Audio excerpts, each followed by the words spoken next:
보셨어요? 좋아요, 구독, 알람 설정까지.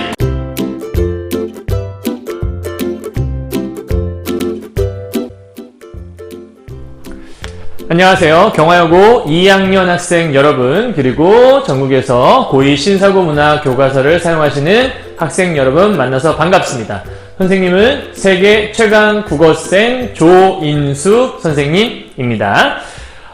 오늘은 이제 지난 시간에 이어서요, 여러분들 그 희곡 작품 중에 북어대가리라는 작품을 배웠잖아요. 그래서 그 뒤를 이어서 나와 남이라는 작품에 대해서 오늘은 이제 수필이에요. 여러분들 수필 작품은 크게 어렵지 않기 때문에 좀 가벼운 마음으로 공부를 하셔도 좋을 것 같은데요. 다만 중요한 건 수필의 특성상 어떠한 교훈을 주는지 그거에만 좀 초점을 맞춰서 함께 보시면 좀 좋을 것 같습니다. 여러분 오늘 잠깐 여러분한테 조금 도움이 됐으면 그런 글귀 하나 좀 가져와 봤는데요. 잠깐 볼까요? 자, 좀 읽어볼까요? 자신과 누군가를 비교해도 아무런 의미가 없다. 17년간 무대에 홀로 선다. 그 힘은 어디서 나오는 것이지? 라고 물어봤더니 나와 남을 비교하지 않는 것이에요. 무엇을 원해서 비교하는 걸까요? 자신이 가지고 있지 않은 것을 보고 부러워하기 위해서라면 그건 너무 부정적인 것밖에 없죠. 그래서 자신과 누군가를 비교하여 무의식적으로라도 우열을 느끼는 것이 나를 잃어버리는 것의 시작이라고 생각합니다. 라고, 아시죠? 누군지 여러분? 네, 가수 보아죠. 이 보아가 인터뷰를 했을 때 이제 이런 인터뷰를 했나봐요. 여러분들, 제일 중요한 건데요. 어떠한 일을 함에 있어서 다른 사람들과 비교를 하기 시작하면 사실은 만족이라는 건 존재할 수 없거든요. 100만 원을 가지게 되면 당연히 101만 원 가진 사람이 부러울 수밖에 없고요. 그럼 내가 1000만 원을 가지면 더 이상 괜찮을까? 그럼 또 이제 2000만 원 가진 사람이 부러울 수밖에 없는 거죠. 그러니까 내가 현재 가지고 있는 지식, 내가 현재 가지고 있는 그런 여건들을 여러분들 누군가 비교하기보다는 내가 앞으로 어떤 모습을 채워갈 것인가에 대한 자신을 좀 보는 여러분의 모습이 좀 되었으면 좋겠고요. 주변 사람들 잘하고 있다고 해서 부러워하지 마시고요. 그냥 여러분은 여러분의 컨디션에 맞춰서, 여러분의 스케줄에 맞춰서, 여러분이 가진 바에 따라서 하나하나 좀 열심히 나아가시면 좋을 것 같습니다. 여러분 너무나도 수고 많으시고요. 오늘 하루도 수고하고 계십니다. 여러분 힘내셨으면 좋겠습니다. 선생님이 여러분들 위해서 늘 응원하고요. 늘 기도하고 있겠습니다. 화이팅! 자, 봅시다. 오늘은 장영희 씨라는, 그러니까 작가를 알면 작품이 보인다라는 말 여러분 기억하시고요. 시인을 알면 시가 보이는 것처럼 작품 역시도 마찬가지라고 볼 수 있거든요. 자, 보시면 영문학자이시면서 수필가였던 분이에요. 수필가이셨던 분이에요. 그리고 생후 1년 만에 소아마비에 걸려서 3차례 암투병에도 불구하고 희망을 잃지 않은 채 살아갔던 굉장히 유명하신 분입니다. 여러분들 중요한 게 요 말이 중요해요. 생후 1년 만에 여러분들 몸이 이렇게 아파서 암이 한 번만라도 힘든데요. 그 3차례 암투병을 겪었다고 하시잖아요. 근데 그런 상황 속에서 포기하지 않고 끝까지 뭔가를 지켜가고자 했던 그런 분이 바로 이 장영희 시인이라고 여러분 생각하시면 될 것 같고요. 장영희 수필가를 생각하시면 될 것 같고요. 그 다음 소소한 일상을 노래했다. 그러니까 어떤 특별한 어떤 일들을 갖고 얘기한 것이 아니라 소소한 일상 속에서 여러분들이 가져야 되는 그런 삶에 대한 것들을 노래했던, 그리고 언제나 절망보다는 희망을 노래하고자 했던 긍정적인 메시지를 전하고자 했던 작가가 바로 장형희 작가님이라는 것들을 여러분 기억하시고 함께 나아가셨으면 좋겠습니다. 여러분 아시겠죠? 자, 갑시다. 인터넷에 보니까 이러한 그림이 하나 있어서요. 여러분들 정말 이 작품을 위해 정말 딱 좋은 거라서요. 자, 나라는 글자에 요 미음을 더하면 여러분 남이 되죠. 나의 입을 조심하면 남을 배려하게 된다라고 하는 굉장히 좋은 약간 캠페인 문구 같은 겁니다. 요게 이제 뭘 얘기하는 거냐면요. 누군가에 대해서 입을 조심하라는 거죠. 우리의 입을 통해 나오는 것들 과연 좋은 것일까? 여러분 뭔가 몸 안에 들어갈 때는 굉장히 좋은 것들이 들어가잖아요. 음식도 맛있는 것들이 들어가고 깨끗한 것이 들어간단 말이에요. 그런데 우리 몸에서 그런 것들이 나올 때는 밑을 통해 나올 때도 그렇고요. 위를 통해 나올 때도 그렇고 그것들이 깨끗하지만은 않습니다. 그래서 우리의 요 입을 조심하면 누군가를 더 배려할 수 있지 않을까라고 하는 메시지를 담고 있는 게 바로 이 글귀라고 볼 수 있어요. 요게 여러분이 이제 앞으로 보게 될 나와 남이라는 작품에서 어떻게 드러나는지를 지금부터 한번 살펴보도록 하죠. 갑시다. 이 작품의 장르가 여러분 수필이라고 말씀드렸잖아요. 그래서 중요한 건 수필이라는 게 무엇을 전달하고자 하는지 그걸 먼저 여러분 캐치를 하셔야 돼요. 그래서 잠깐 읽어볼까요? 생활 속의 체험이나 생각, 느낌 등을 소재로 해서 일정한 형식에 얽매이지 않고 자유롭게 쓰는 글을 바로 수필이라고 한다는 거죠. 수필의 핵심이 무엇일까? 일단은 중요한 포인트는 일상 속의 체험이라는 게 좀 중요하겠죠. 특별한 일이 아니라 우리가 누구나 겪을 수 있는 그러한 일들을 얽매이지 않았다는 얘기는 자유롭게 누구나 다 쓸 수 있는 글이라는 거죠. 이거를 좀 더 압축하면 여러분 이러한 특징이 있습니다.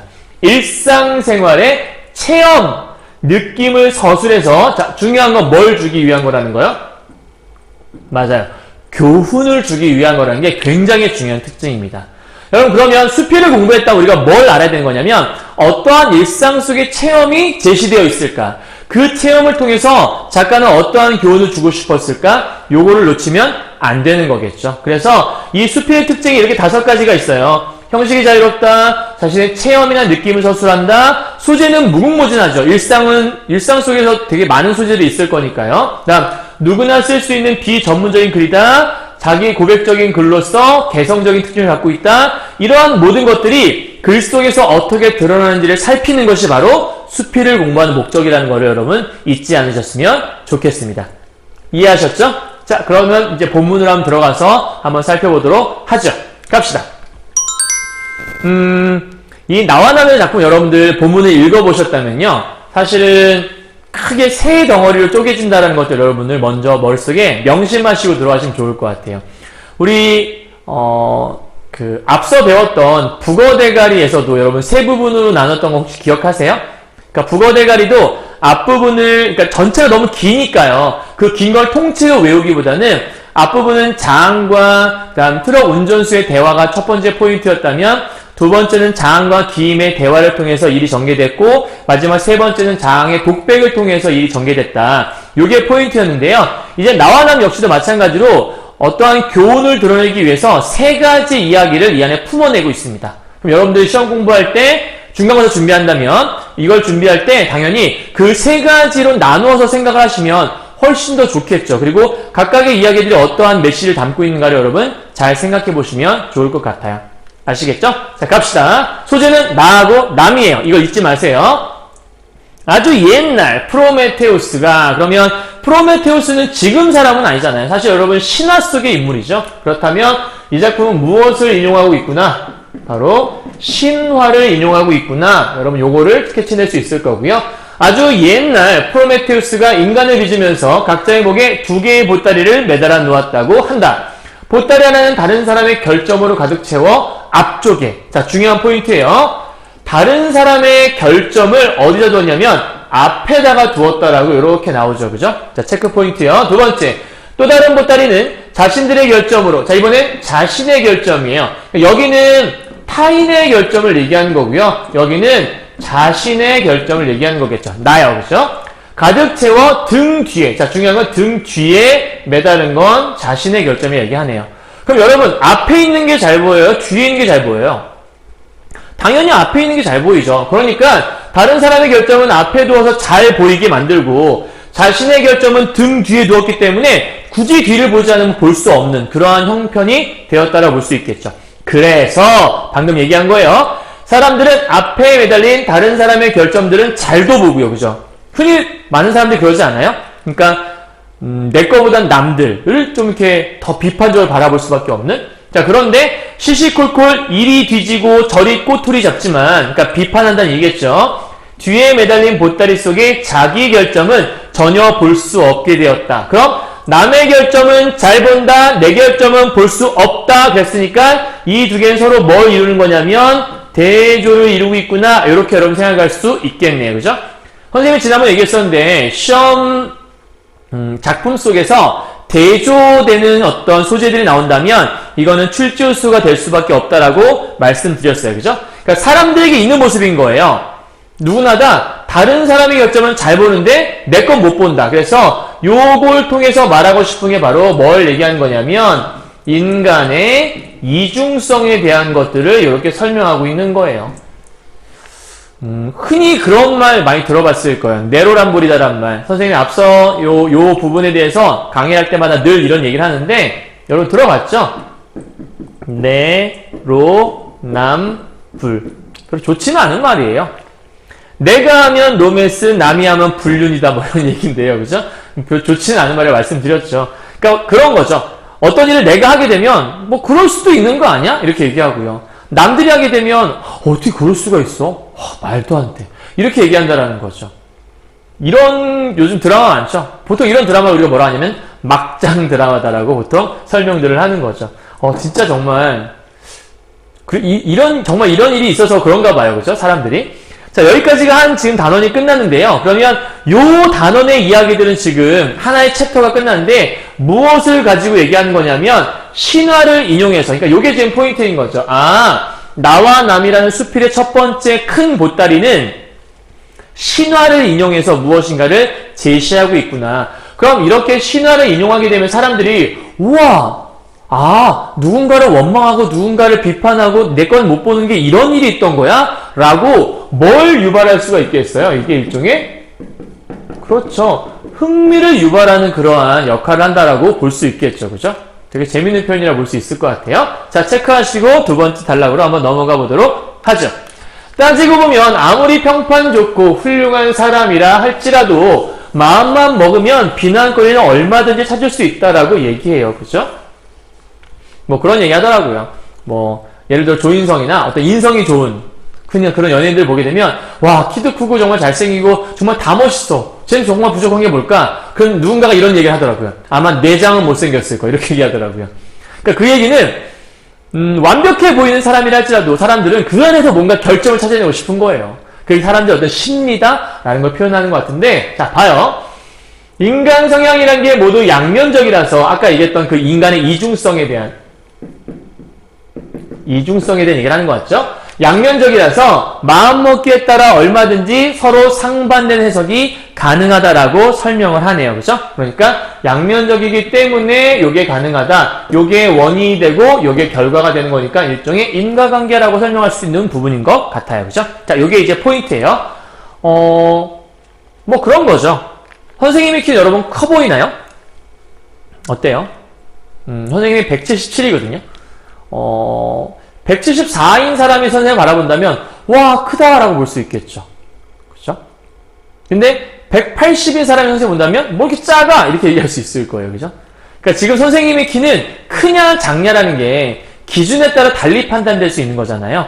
그러니까 모든 뭘 바라볼 때 시선이 왜 저거밖에 안 남았어? 라고 하는 그 물병에 물이 반 들어있다고 했을 때 왜 반밖에 안 남았어? 라고 하는 사람이 있는가 하면 반씩이나 남았어? 라고 하는 똑같은 현상을 바라볼 때 바라보는 시선에 따라서 다르게 판단할 수 있다는 게 이런 것들의 포인트라고 볼 수 있을 것 같아요. 자, 계속 이어가 볼까요?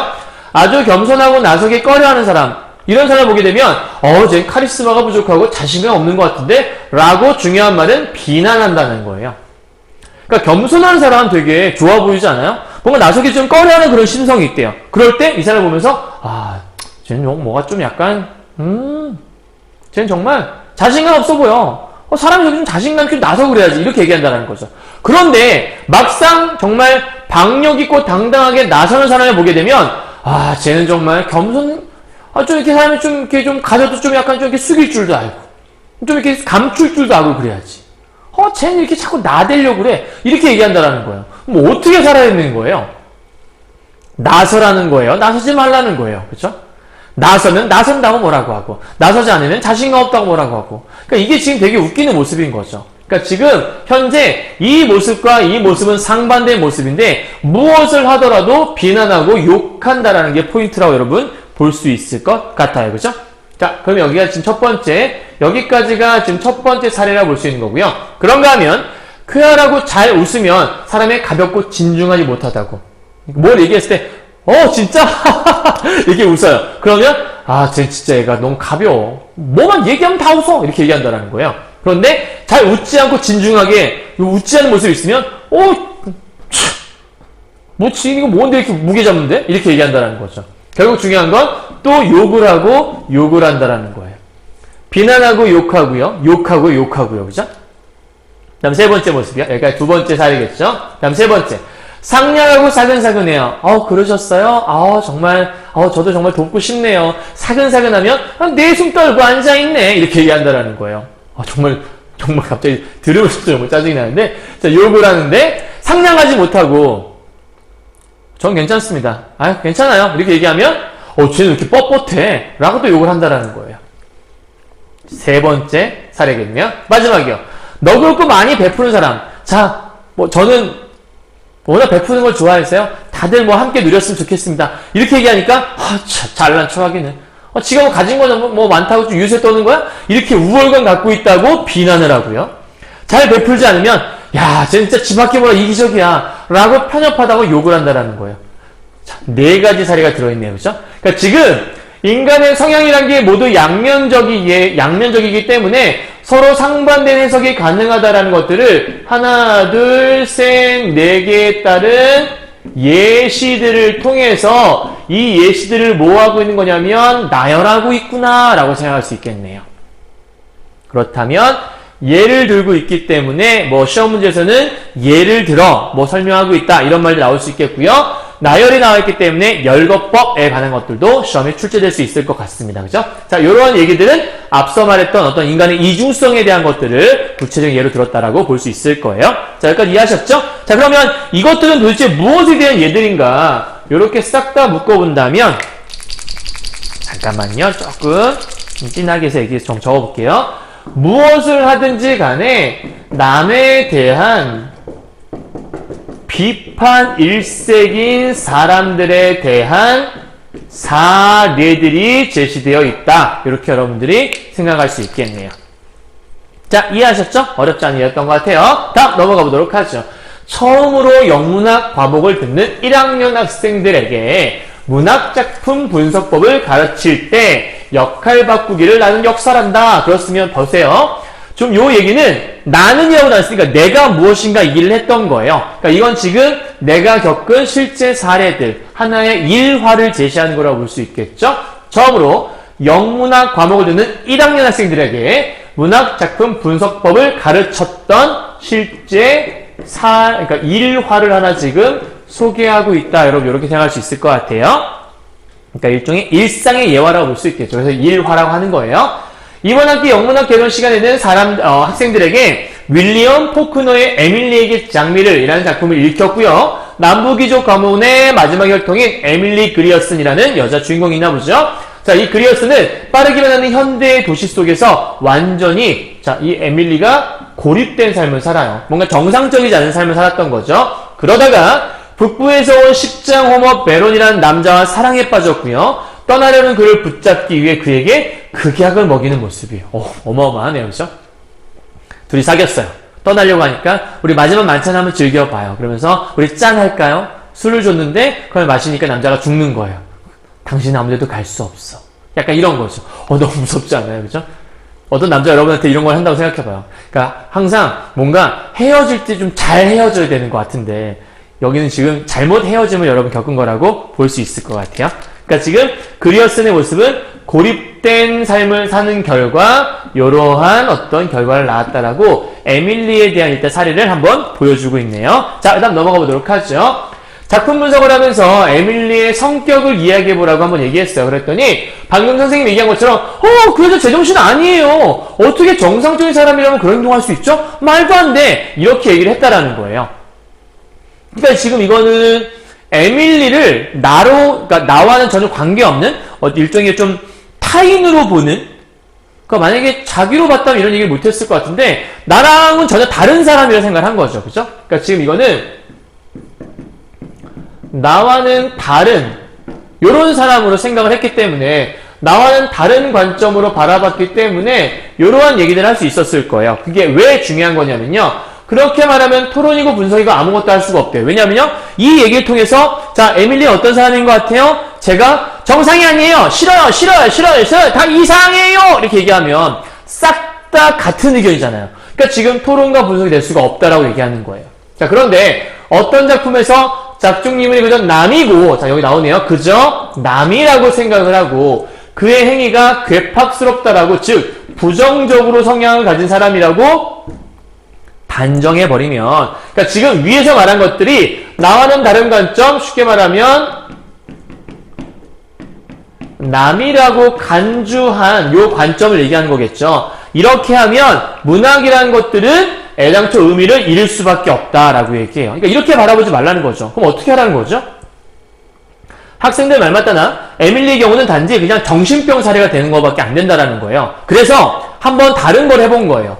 그럴 때 역할 바꾸기. 자, 이게 중요한 거죠. 지금 영문학 시간에 사례를 소개하면서 역할 바꾸기를 한번 해본 거예요. 그랬더니 스스로 네가 만약 에밀리라면 어땠겠어? 이렇게 얘기하는 거죠.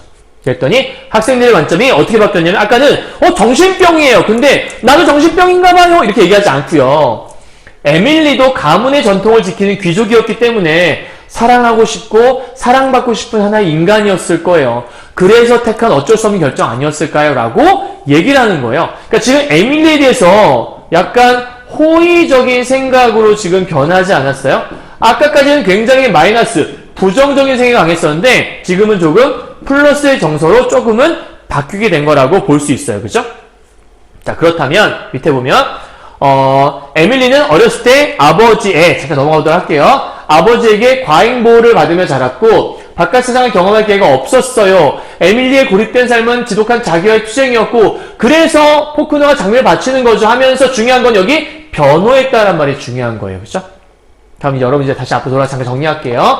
자, 지금 여러분 잠깐만요.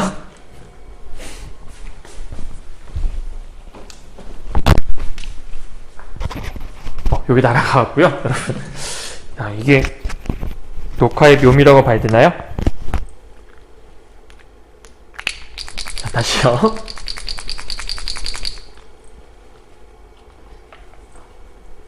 자, 지금 여기하고 여기를 여러분들이 잘 좀 분석을 하셔야 돼요. 자, 어떻게 분석을 하는 거냐면요. 보세요. 이 위에 있는 부분들은 지금 나로 보는 관점이에요? 남으로 보는 관점이에요? 그러니까 중요한 건 이 위쪽은 남으로 보는 관점이었기 때문에 이 여자에 대해서 이해할 수 없었어요. 그죠? 그러니까 이해를 하지 못한다라는 게 제일 중요한 포인트였어요. 자, 그런데 이 남으로 보는 관점이 아니라 이번에는 이 밑에 와서 나로, 즉 내 입장에서 내가 만약에 에밀리라면 그러면 나로 보는 관점에서 이 에밀리를 바라봤더니 이제는 이 에밀리의 마음이 조금은 이해되기 시작했다라는 거예요. 그러니까 여기는 지금 계속해서 비판 일색이었던 이 아이들의, 이 1학년 학생들의 의견들이 이제는 다소 호의적인 생각으로까지 좀 변화하는 모습을 볼 수 있는 거죠.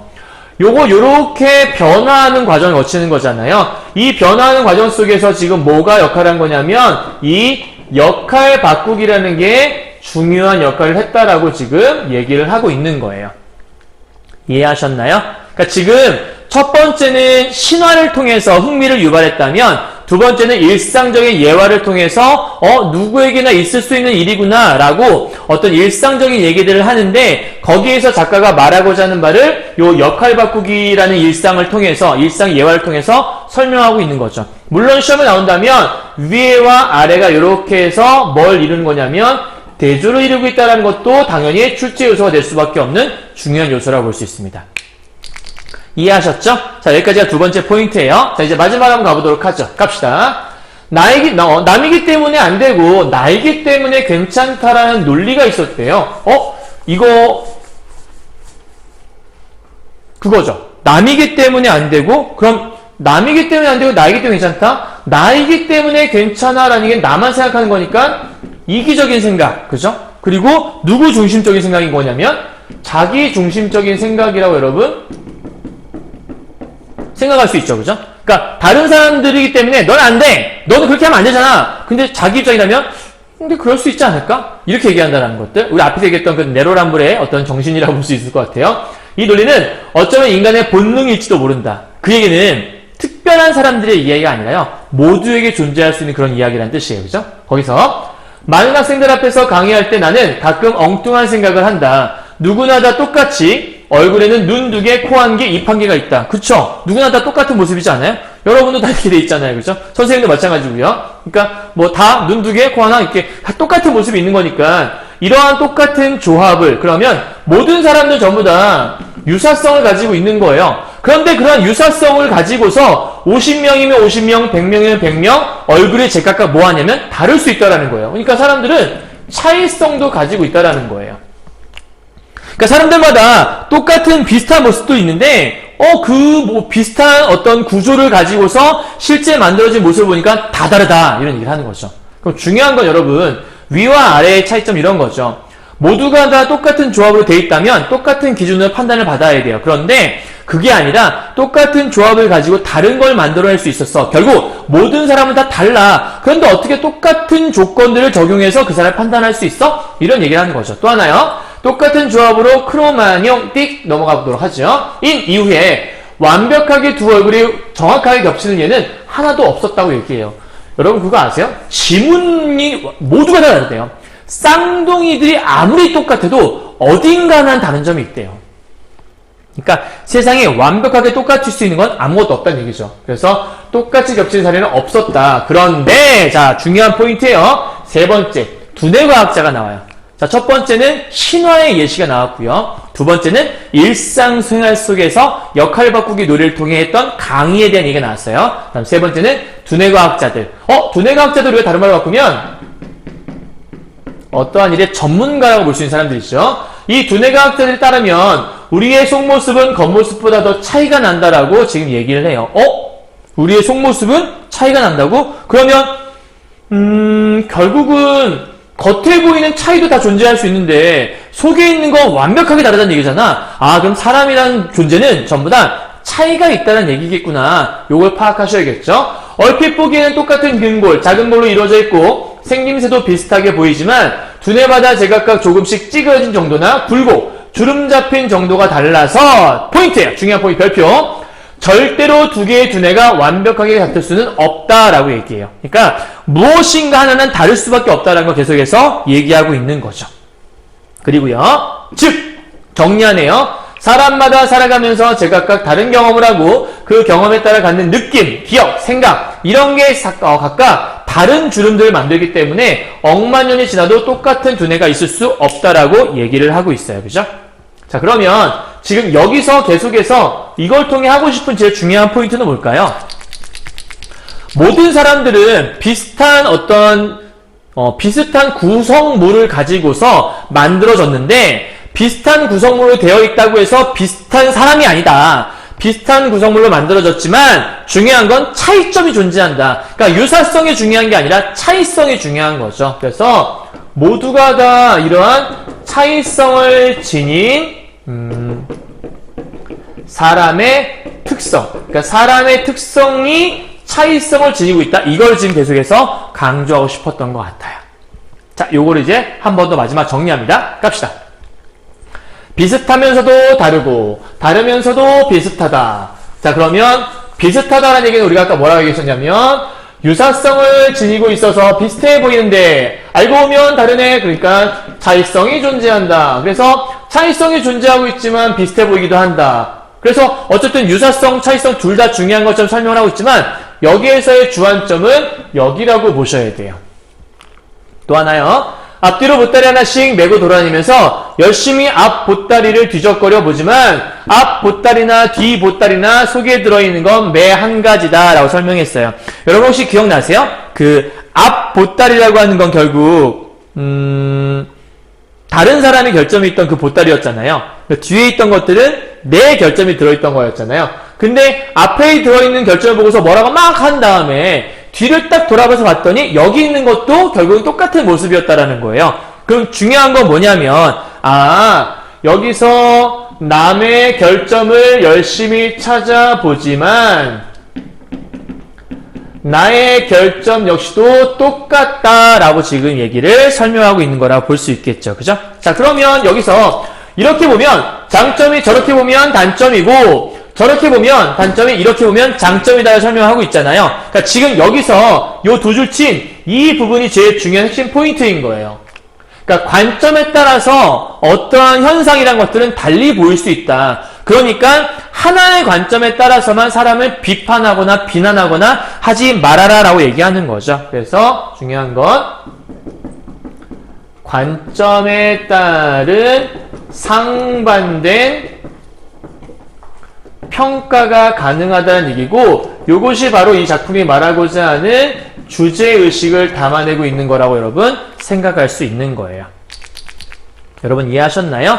그러니까 지금 위쪽에서 나의 결점이나 아니 남의 결점을 바라보든 내 결점을 바라보든 어차피 똑같다라고 얘기했잖아요. 그러니까 이 두 가지를 통해서 말하고 싶었던 건 누구에게나 결점은 존재한다. 결점이라는 게 있다라는 얘기를 하고 싶었던 걸 거고요. 그 다음 이렇게 보면 장점이 저렇게 보면 단점이라는 얘기는 보는 관점에 따라서 평가가 달라질 수 있기 때문에 하나의 시선으로 사람들을 비난하지 말아라. 그 비난에 대한 경계를 지금 다루고자 했던 작품이 바로 이거라고 보시면 되는 거예요.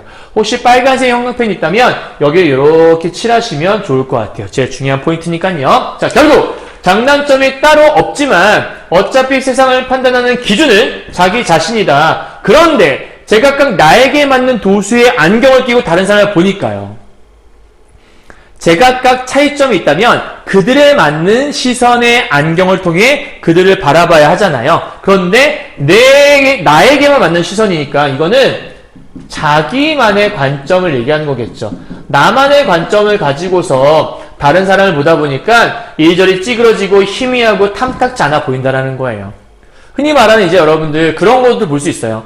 여러분 친구와 여러분과의 어떤 모습에서 누군가가 싫다라고 생각이 든다면 그거는 내 시선으로 그 사람을 바라봤기 때문인 거죠. 이거는 부모와 자식 간에도 많이 나타나는 것 중에 하나예요. 부모님의 시선에서 자기 기준에 맞춰 자식을 바라본다면 그 자식이 탐탁지 않을 수밖에 없어요. 그리고 자식들의 모습은 역시 마찬가지인데 자녀들 역시도 요즘 관점에서 바라본다면 이 부모님들의 관점이 고리타분하다. 왜 그래? 라떼! 막 이렇게 얘기하면서 너무 싫어할 수 있거든요. 그러니까 이 둘이 평행선을 달리지 않고 같이 가려면 사실 서로의 관점을 조금씩 이해할 수 있어야 되는 얘기겠죠. 서로의 차이점을 이해하자. 자기만의 관점을 갖고 바라보지 말라고 얘기하는 것 같아요. 이걸 갖고 바라보게 되면 어떻게 되는 거냐면 세상이 항상 시끄럽게 된다라고 이렇게 지금 여러분 설명하고 있는 겁니다.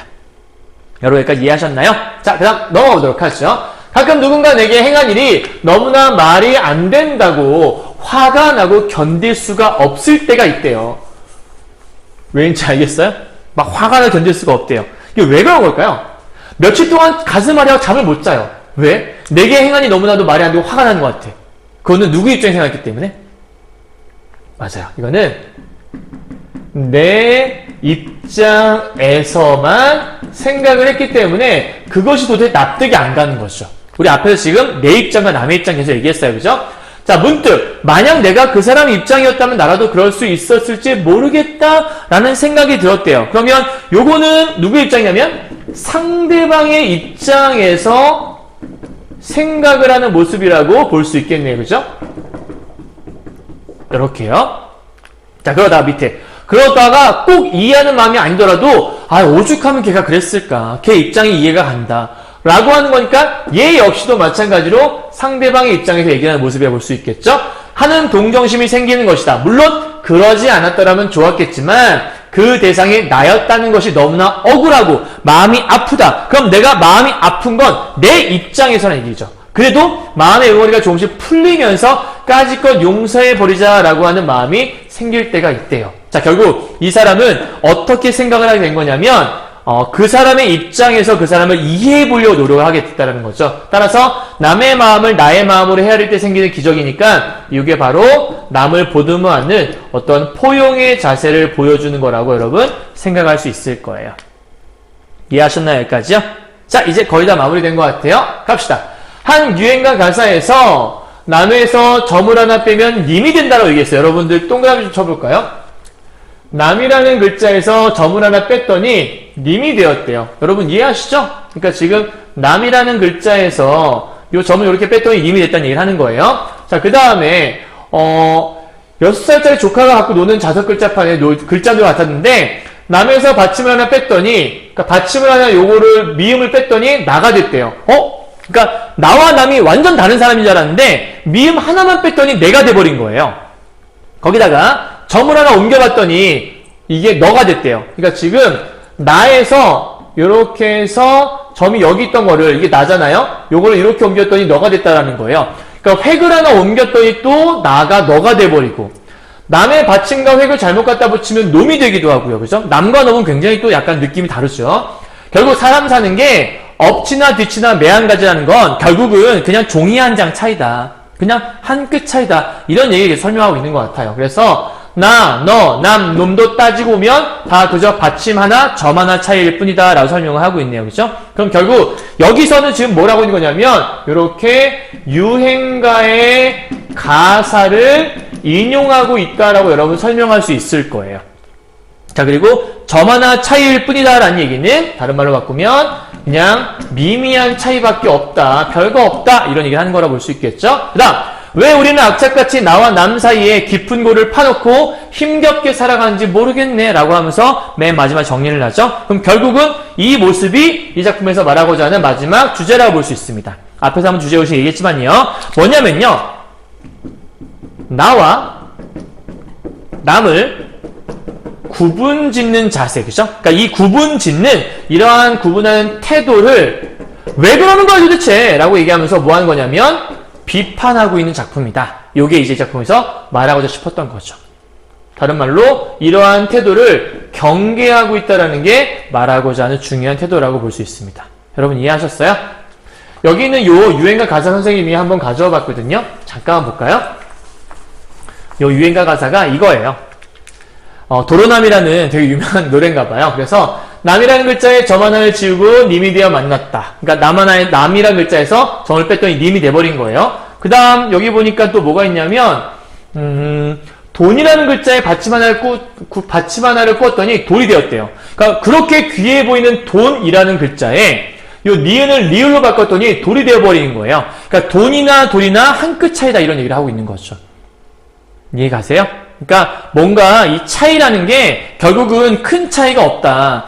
나와 너를 많이 구분짓고 사람들이 살아가는데 나에게는 되게 관대하고 너에겐 되게 혹독한데 결국은 나나 너나 어차피 똑같은 비슷한 사람들이다. 그러니까 너무 한쪽 시선에서만 그 사람들을 판단하지 말아라. 각각의 차이점이 존재하는 거 아니니? 그 차이에 맞게 그들을 포용하고 그들을 나라 생각하는 입장을 바꾼 입장에서 한번 생각해보면 더 낫지 않을까? 이런 얘기들을 지금 하고 있다라고 볼 수 있을 것 같습니다. 자, 이해하셨죠? 자, 그렇다면 이걸 토대로 해서 이제 우리가 학습 활동을 한번 정리해보도록 하죠. 이 작품을 선생님이 얘기해줬는데 제일 중요한 포인트가 이 세 개라고 말씀드렸어요. 그러니까 첫 번째는 신화를 차용했다라는 거, 신화를 인용한 거라고 볼 수 있겠죠. 두 번째는 일상 속에서의 예화, 다른 말로 일화를 하나 제시하고 있다는 거. 마지막 세 번째는 글자 바꾸기 예화를 제시하는 부분이 있는데요. 사실은 요 사이에 뭐가 하나 더 있냐면 전문가의 의견이 하나 또 약간 인용된 부분이 있었죠. 전문가의 의견을 인용하게 되면 여러분 신뢰도를 높이는 어떤 효과를 줄 수 있다는 거 잘 기억하셔야 돼요. 자, 그러면 프로메테우스 신화의 내용이 무엇이었냐 물어보신다면 요거죠. 남의 결점 보따리는 어느 쪽에 있었죠? 요거는 앞쪽에 있었죠. 그죠? 그 다음에 내 결점 보따리는 어디 있었냐면 뒤에 있었다. 요게 지금 포인트였어요. 그죠? 남의 결점 보따리는 앞에 있고 내 결점 보따리는 뒤쪽에 있다. 그럼 이걸 통해서 뭘 얘기하고 싶었던 거라고 볼 수 있는 거냐면 결국 자신의 결점은 생각하지 않고 남의 결점만 생각을 하는 이러한 자세들이 이 안에 숨어 있다라고 설명하는 거죠. 그럼 이것들이 결국은 한 개인의 문제가 아니라 대부분의 인간들이 가지고 있는 성향인 것 같다라고 좀 설명을 하고 있으면서 이러한 인간의 성향을 지금 우의적으로 지금 표현하고 있는 부분이라고 여러분 얘기할 수가 있어요. 아셨나요? 우의적인 표현이라는 것들. 그러니까 일종의 약간 흥미를 유발할 수 있는 그런 소재를 볼 수 있는 거겠죠? 자, 그 다음에 영문학 강의 1화 같은 경우에는 에밀리에 대한 거였죠. 그러니까 처음에 에밀리에 대해서 비판을 했었어요. 왜냐하면 남의 시선에서 바라봤었거든요. 그런데 에밀리를 지금 이제 비판하는 게 아니라 에밀리를 다소 옹호하고 이해하는 입장에서 얘기했었죠. 이게 바로 나라는 입장에서 얘기했었죠. 이걸 가능하게 했던 게 뭐였었냐면 여기 가운데 들어갈 게 바로 역할 바꾸기라는 것들이 요 안에 이렇게 여러분 등장했었어요. 그죠? 자, 그럼 이걸 통해서 뭘 얘기하고 싶었을까? 내 입장이 아니라 남의 관점에서 조금 생각하자라고 하는 작가의 의도가 이 안에 담겨 있다라 볼 수 있는 거니까 일종의 작가의 견해를 뒷받침해 줄 수 있는 그러한 사례로 사용되었다라고 볼 수 있을 거예요. 자, 마지막 글자 바꾸기 예화는 앞에서 봤죠? 나가 너가 되기도 하고요. 그 다음에 또 뭐가 있었죠? 남이라는 글자가 놈이라는 글자가 되기도 하고 그 다음에 또 뭐가 있었지? 뭐 님이라는 글자가 되기도 했었죠. 그죠? 뭐 이렇게 뭐 님이 님, 남, 놈 이렇게 바뀌었던 것 같아요. 순서가 님이 남이 되고 그 다음에 남이 놈이 되고 뭐 이렇게 됐던 것 같은데요. 그죠? 자, 그러니까 이렇게 글자가 바뀌는 걸 통해서 그러면 결국은 뭐 획 혹은 뭐 음운, 자음이나 이런 거잖아요. 그러니까 이거 하나 바꾸면 뜻이 완전히 달라지는 모습이 이렇게 등장을 했잖아요. 그죠? 그럼 이걸 통해서 이제 뭘 얘기하고 싶겠어요? 말하고 싶은 건 나와 남이라는 건 큰 차이가 없는 거니까. 자, 그럼 이제 두 번째 문제 한번 보도록 하죠. 자, 학습활동 두 번째 문제인데요. 가와 나에서 활용한 표현 방법과 그에 따른 효과를 한번 생각해 보자라고 얘기하네요. 내용 자체는 그렇게 어렵지 않아요. 아주 겸손하고 아주 나서기 꺼려하는 사람, 이거 아까 앞에서 봤던 내용들이죠. 그러니까 일종의 뭐였냐면 앞에서 남에 대한 비판 일색이었던 그런 사례들을 지금 얘기했던 것 같아요. 그죠? 그러니까 어떻게 하더라도 중요한 거는 여기 보니까 욕하고 욕한다라는 거. 그러니까 뭘 해도 욕한다라는 그런 관점이 요 가에 들어 있었던 것 같아요. 그죠? 그 나를 잠깐 보시면 요거는 두뇌 과학자들에 대한 얘기가 써 있었다라고 보는 거죠. 자, 그러면 이걸 통해서 뭘 얘기하고 싶을까? 잠깐 넘어가 볼게요. 방금 얘기했던 건데요. 중요한 건 첫 번째는 일상 속에서 경험할 수 있는 사례들을 쭉 나열하고 열거했어요. 그래서 우리가 아까 열거법이라는 얘기했던 것 같아요. 사례들을 열거해서 열거법을 썼었는데 이걸 통해 어떤 효과를 줄 수 있냐라고 물어본다면 결국은 인간의 성향이라는 게 결국은 다 양면성을 지니고 있는 건데, 그렇죠? 이렇게 양면성. 그래서 누구나 사람들은 이걸 통해서 펜이 잘 안 나오네요. 사람들은 자기 기준에서 이렇게 해서 남을 부정적으로 비난한다라는 의견을 잘 드러내는 효과를 이런 일상적인 경험을 통해서 제시하고 있는 거죠. 그러니까 이게 특별한 사람들의 이야기가 아니라 대부분의 사람들은 자기 기준에 맞춰서 누군가를 비난하고 늘 부정적으로 바라보는 그런 성향들이 이 안에 들어있다라고 지금 설명을 해내고 있는 거예요. 다음 두 번째요. 나번 같은 경우는 어떻게 표현하고 있니라고 물어본다면 아까 앞에서 얘기했지만 두뇌 과학자들, 다른 말로 바꾸면 전문가의 의견이죠. 그래서 전문가의 의견을 인용했다라는 게 중요한 포인트죠. 일상적인 경험과 두뇌과학자, 즉 전문가의 의견을 인용했다라는 거예요. 그럼 이걸 통해서 말하고 싶었던 건 무엇이었냐면 결국은 겉모습 이상의 속 모습에 차이가 존재한다라고 하는 거를 두뇌 과학자들의 의견을 통해 제시했잖아요. 그럼 사람들이 오? 그래? 이거? 에이, 이건 네 개인적인 의견 아니야? 그게 아니라 오, 저 사람 전문가인데? 믿을 수 있겠어. 라고 하는 일종의 신뢰성을 주는 거라고 볼 수 있어요. 그러니까 지금 위쪽에 있는 사례는요, 어떤 신뢰나 이런 것들을 얘기하는 것이 아니라요, 아, 누구에게나 이런 일들을 경험할 수 있겠구나. 누구나 겪을 수 있는. 그러니까 중요한 건 이쪽은 누구나 겪을 수 있는 사례들을 제시해서 이것이 특별한 것이 아니라 모두에게 있는 어떤 인간의 성향이다. 그래서 사람들이 아 그렇구나라고 이해할 수 있도록 만들어주는 것들이었다면 밑에는 누구에게나 있는 그런 것들 때문에 가져온 것이 아니라 어떤 신뢰도를 높이기 위해 자기 주장을 강화하기 위해 가져온 것이 바로 요 나번이라고 볼 수 있다는 얘기예요. 이해하셨죠? 다음 3번 가보도록 할게요. 자, 다음은 수필의 특성을 문학적으로 서술한 글이다. 이를 참고해서 나와 남에서 수필의 특성이 어떻게 드러나는지 한번 살펴볼래? 라고 얘기했어요. 어렵지 않은데요. 여기 위에 부분이 지금 이 수필의 특징 1을 얘기하는 거고요. 특징 첫 번째. 나태하지 않고 속박을 벗어나고서도 산만하지 않다. 그리고 찬란하지 않고 우아하다. 약간 좀 뭐랄까 좀 심플하다? 이런 얘기를 지금 하고 있는 것 같거든요. 그래서 조금 말을 좀 바꾸면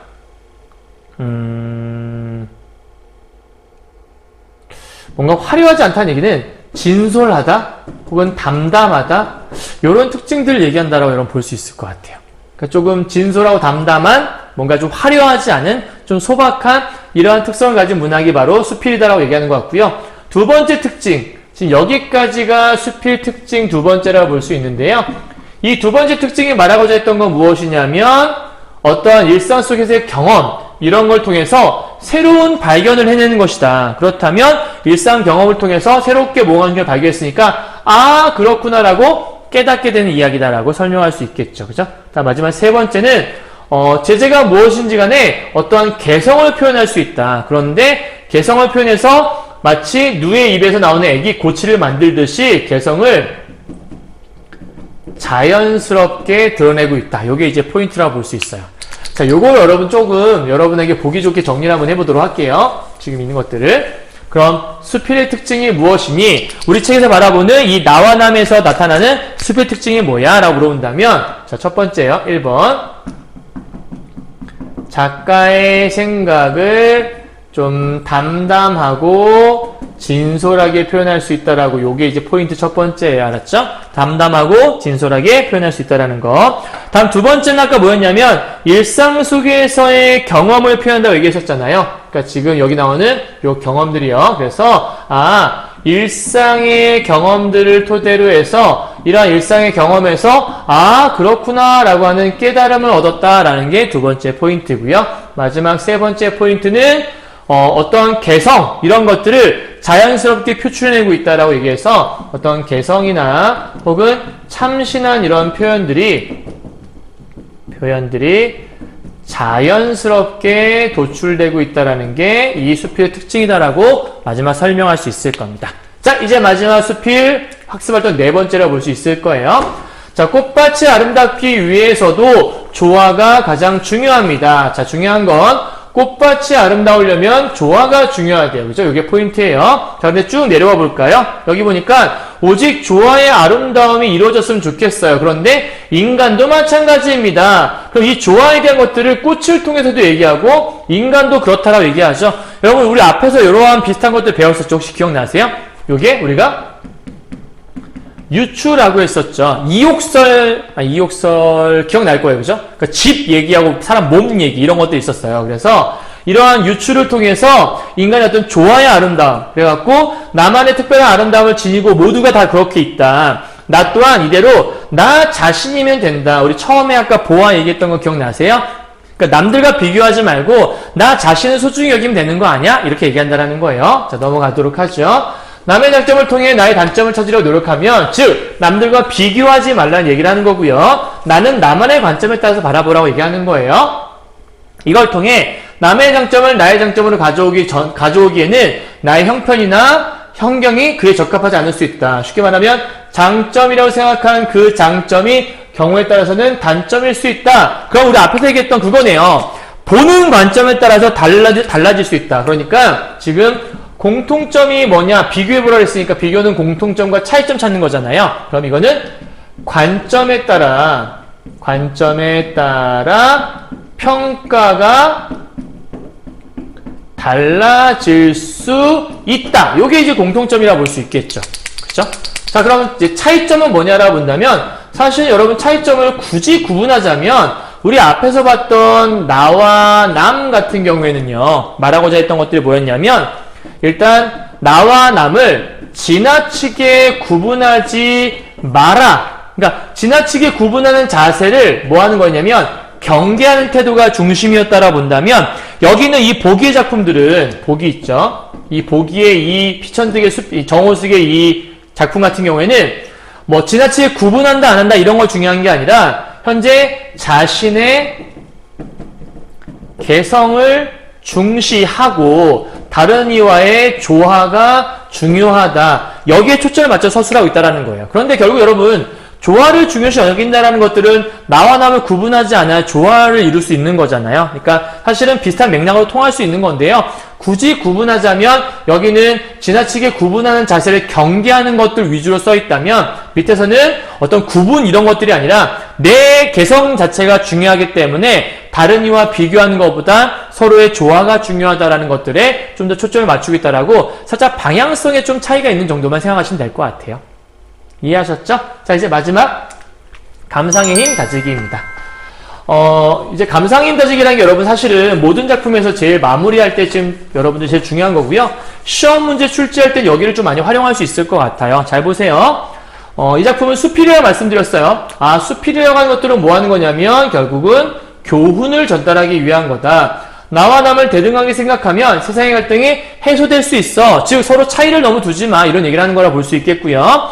대부분의 사람들은 자신의 기준에서 모든 것을 판단하고 즉 나 위주의 생각으로 모든 걸 판단한다는 거겠죠? 그런데 그것 때문에 갈등이 끊임없이 발생한다는 거예요. 결국은 나 위주의 판단은 위험하다는 거죠. 내 관점에서 판단하는 것들은. 그래서 넘어갈게요. 그래서 이것들을 잘 전달하기 위해서 독자에게 인상 깊게 전달하고 독자 스스로 자신의 모습을 돌아보도록 하기 위해 다양한 방법을 택했는데 그 첫 번째가 그리스 신화에서 예화, 즉 신화를 차용했다라고 얘기하는 거고, 두 번째 자신의 경험을 언급했다, 즉 일상의 예화를 가져왔다라고 얘기하는 거고요. 우리 아까 이걸 줄여서 일화라고 설명했던 것 같아요. 영문학 강의 얘기한 거죠, 저희가. 영문학 강의. 다음 마지막 세 번째가 과학적 사실을 인용했다라고 얘기했었으니까 여기는 전문가의 의견을 인용했다라고 얘기해서 일종의 신뢰성을 조금 줬다. 그리고 여기는 신화 차용은 여긴 전문가의 의견을 인용해서 신뢰성을 줬다면 여긴 신화를 차용해서 좀 흥미를 유발하는 제 첫 부분에 나왔던 거니까 이런 효과를 줬다라고도 볼 수 있겠네요. 자, 그럼 이런 걸 통해서 뭘 얘기하고 싶었냐? 세상에 완벽하게 똑같은 존재가 없기 때문에 각자를 대등하게 인식을 하고 서로의 차이를 좀 인정하자. 나와 남은 다르지만 대등한 존재이기 때문에 나의 기준이 아니라 남의 기준에서 그 사람을 바라본다면 남을 이해할 수 있고 갈등이 해소될 수 있다라고 이 노란색 부분이 제일 중요한 키워드가 될 수 있을 거예요. 이해하셨죠? 굉장히 중요한 포인트예요. 자, 이제 마지막 부분인데요. 여기요. 이 작품에서 작가는 일상에서 깨달은 자신의 생각을 수필이라는 갈래를 통해 드러냈는데 신화나 경험담 등을 예화로 제시를 하고 전문가의 의견이나 유행 강화서들을 인용했었고 앞에서 쭉 얘기했던 거죠. 그럼 이런 얘기를 왜 한 거냐면요. 어떠한 이야기를 전달함에 있어서 그냥 이렇게 살아야 돼 라고 직접 말하는 방법도 있지만 그것을 전달하기 위해서 좀 좋은 형식을 취해서 그러한 내용을 만들게 되면 훨씬 더 좋은 전달력이 생길 수 있어. 어떠한 내용을 전달함에 있어서 적절한 형식이라는 걸 통해서 표현해야 돼 라고 하는, 그래서 이 내용과 형식이라는 게 늘 긴밀한 연관관계에 있다는 걸 설명하는 글이 바로 요거라고 볼 수 있습니다. 이해하셨죠? 이제 마지막으로 여러분 시험에서 중요한 이것만은 꼭꼭꼭을 정리 한번 해보도록 하죠. 자, 주제는 너그러운 마음으로 남을 대하는 자세가 필요하다는 것도 앞에서 얘기했었어요. 그리고 남으로만 보는 관점을 성찰, 다른 말로 이 관점을 비판했다라고 여러분 얘기할 수 있겠죠. 다음 두 번째요. 신화를 인용했고 일상의 경험을 제시한 것들은 흥미 유발을 위해 가져왔던 것들. 아까 설명했죠? 일상의 경험들을 쭉 나열했던 것들은 나도 그럴 수 있겠네. 맞아. 나도 경험했던 것들이야. 라고 해서 흥미를 유발하는 것들이었고요. 두 번째, 전문가의 의견을 인용한다는 건 신뢰도를 한 폭 넓혀주는 역할을 하는 거죠. 그러니까 똑같은 걸 인용했지만, 인용이라는 방법을 통해서 똑같이 설명했지만, 하나는 이러한 역할, 하나는 이런 역할을 했다는 거. 마지막 세 번째, 누구나 경험했을 상황을 제시한다는 것들도 공감대 형성을 유도하기에 가장 적합하다. 나도 그렇게 될 수 있어. 이렇게 얘기하는 거죠. 야, 너도 될 수 있어. 라고 하는 거 똑같은 거네요. 그죠? 야, 너도라고요. 자, 이제 마무리 정리하도록 하죠. 오늘 배운 작품들은 좀 여러분 좀 길게 설명을 했지만요. 이제 학습활동에 닿아서 설명하느라고요. 여러분의 인생을 살다 보면 사실은 나보다 더 뛰어난 사람들을 볼 때도 있고요. 나보다 못한 사람을 볼 때도 있습니다. 그런데 나보다 뛰어나다고 해서 부럽고 나보다 못하다고 해서 그 사람을 비난하고 이렇게 살면 안 되겠죠. 왜냐하면 각각의 입장이라는 게 존재하고 각각의 어떤 상황이라는 게 존재하는 거거든요. 그래서 남을 바라보기보다는 자기 자신에게 갖고 있는 나를 중시하는 모습이 좀 있어야 하고, 그리고 다른 사람을 바라볼 때는 내 관점으로 바라보는 것이 아니라 그 사람의 관점에서 바라본다면 결코 다툼이나 갈등은 일어나지 않을 것이다 라고 하는 게 중요한 포인트일 거예요. 선생님도 교사 생활하면서 학생들을 볼 때 그런 거 많이 보거든요. 그러니까 학생들이 때로는 이해하지 못하는 부분도 있어요. 선생님이 학생들을요. 왜 저렇게 행동하지? 저건 진짜 아니지 않아? 그런데 그 학생의 나중에 상황이나 이런 것들 다 보고 나면 그럴 수 있겠다는 생각이 들더라고요. 선생님이 아들이 이제 6살, 9살인데 그 아이들도 그래요. 처음에 혼냈는데 나중에 알고 보면 애가 그렇게 짜증을 내고 슬펐던 이유가 있더라고요. 그래서 선생님 항상 가서 미안하다고 또 사과를 하고 하거든요. 여러분도 그러한 모습이 좀 필요하지 않을까 싶습니다. 자, 오늘 되게 큰 교훈을 준 작품이었다는 거 기억하시고 이 작품 시험에 나올 만한 중요한 작품이니까 이 내용들 잘 좀 기억했으면 좋겠습니다. 자, 고생하셨고요. 내일 수업에서 뵙도록 하죠. 수고하셨어요.